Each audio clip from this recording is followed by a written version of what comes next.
كشف تقرير صحفي فرنسي عن رفض عثمان ديمبلي نجم برشلونة عرضا مغريا من النصر السعودي خلال سوق الانتقالات الصيفية الحالية. وبحسب صحيفة فوت ميركاتو الفرنسية، فإن النصر السعودي تقدم بعرض مجنون من أجل ديمبلي لمدة 5 سنوات براتب سنوي بقيمة 40 مليون يورو.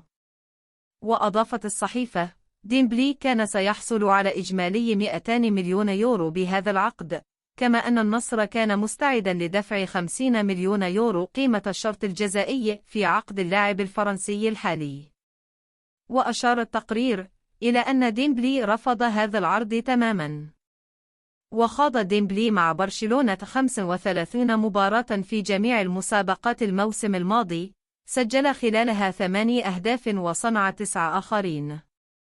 وأفاد التقرير إسبانية مؤخرا أن رغبة الفرنسي هي تجديد تعاقده مع البارسا بعدما عرض عليه الأخير تجديد تعاقده حتى 2027.